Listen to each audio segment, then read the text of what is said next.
How long has it been now? 3. For weeks? It's hard to keep track of time these days. Life has been pretty busy lately. The house is a lot quieter now.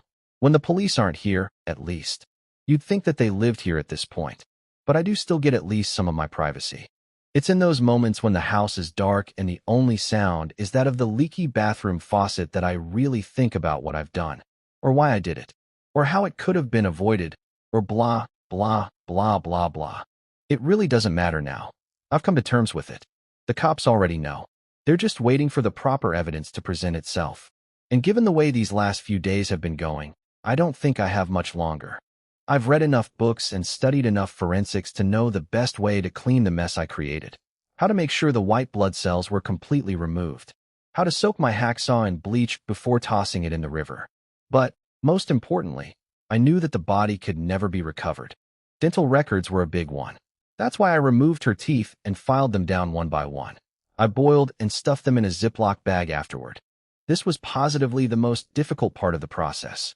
I was forced to look at her the entire time. The once love-filled eyes that had turned bitter and resentful over the years. The eyes that now stared up at me, dead and hollow, her previously oak-colored irises now appearing gray and pale. Her nails would almost certainly contain my DNA beneath them. Flakes of skin, maybe some blood from the struggle. Regardless, they needed to be removed as well. I remembered when her hands were so soft and youthful. She used to paint her nails herself every 2 weeks, and I'd sit on the bed with her while we talked endlessly about everything and nothing at the same time. I don't know what changed. Maybe it was all of the arguments. We had a way of arguing about everything and nothing as well. I thought it was normal. Arguments were bound to happen. I flushed the 10 nails down the toilet before burning her newly raw fingertips, just to be on the safe side.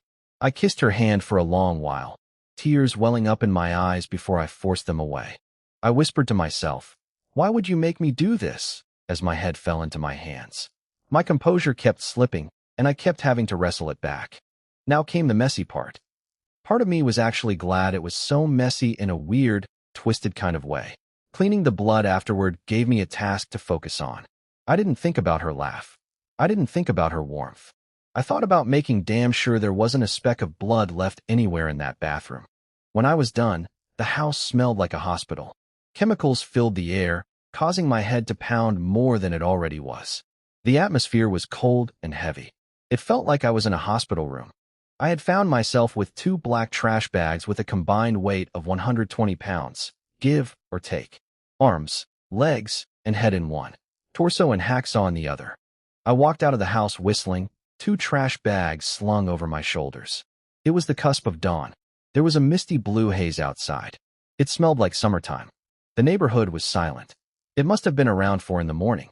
I threw the bags in the bed of my truck, adjusted my baseball cap, and hopped in the cab.